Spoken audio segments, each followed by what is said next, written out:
Ayan na Lods, good morning mga Lodi. Araw po ng Sabado ngayon, June 29, 2024. Dahil malimit ko nang ginagawa ito, yung pakagugupit ng aking buhok at pinapapinis ko na lang sa aking mga anak dahil mahal po yung bayad ng ng pagupitan ngayon, nasa 70-80. So self-service na lang tayo mga Lods. Ayan. Madali lang naman gawin to mga Lods apat na guide, apat na size sukat ng guide ng razor. Pili na lang kayo kung anong kapal ng buhok ang ititira nyo. Yan yung gamitin nyo sa guide ng razor. Kayang-kaya naman Lods kung may knowledge ka ng gupit kahit konti. Ayan Lods, sinuuna ko muna sa ilalim. Ayan.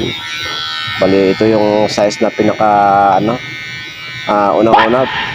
Hindi ko muna nilagyan ng guide ng razor. Tinanggalan ko.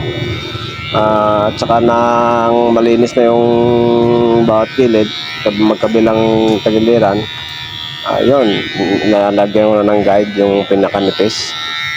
At yung sa itaas, nalagyan ko din ng guide number 3 para medyo makapagkapal yung matitira. Ayan, number 3 yan Lord. Yung pangatlong kapal niya galing yung sa pinakanipis. Ayan Lord, okay naman yung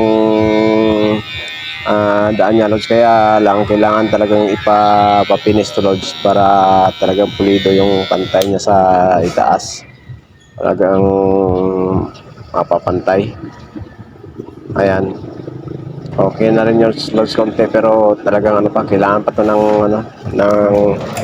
patayin, gamitan ng supply.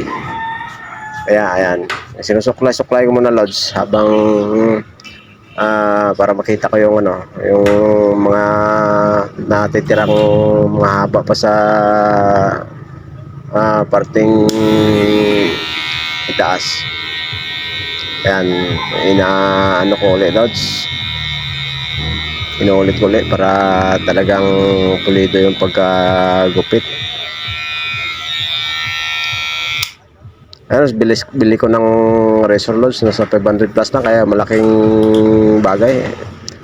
Sobrang bawi na Lods sa kung magpapagupit ka. Napakamahal sa pagupitan ngayon. Kaya ayan, talagang sulit talaga.